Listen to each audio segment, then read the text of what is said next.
রঘুনাথ বাবু ছিলেন একসময় এলাকার সবচেয়ে ধনী মানুষ।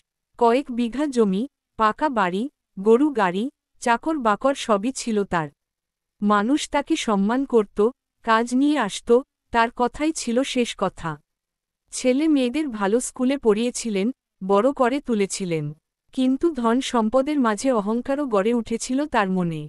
গরিব আত্মীয় স্বজনদের কাছে ভিড়তে দিতেন না, প্রতিবেশীদের খাটো করে দেখতেন। সময়ের চাকা থেমে থাকে না। একসময় ছেলে মেয়েরা উচ্চশিক্ষার জন্য বাইরে চলে গেল। কেউ বিদেশে, কেউ শহরে। সময়ের সঙ্গে সঙ্গে জমি বিক্রি হল, ব্যবসা লাটে উঠল। রঘুনাথ বাবু অসুস্থ হয়ে পড়লেন, বয়স বাড়ল, শক্তি কমে গেল। চাকর বাকরও একে একে চলে গেল।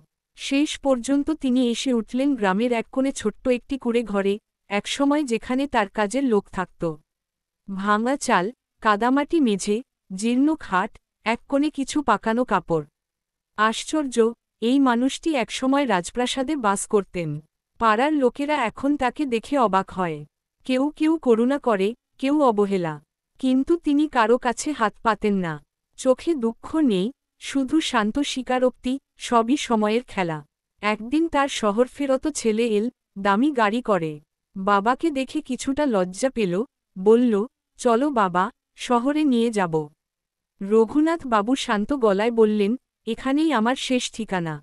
এই কুঁড়ে ঘরে আমার অহংকার ভাঙা হয়েছে, মানুষ চিনেছি, নিজেকে চিনেছি।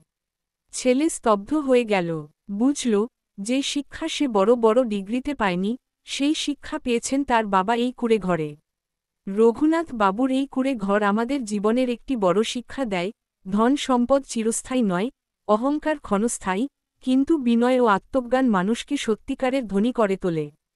বড় বাড়ি নয়, বড় মনই জীবনের আসল সম্পদ। শেষ কথা, ধনী হওয়া মানে শুধু টাকায় বড় হওয়া নয়। জীবনকে যে বুঝেছে, ক্ষুদ্রতা ছেড়ে মানবিকতা বেছে নিয়েছে, সেই আসল ধনী, হোক না তার ঘর কুঁড়ের।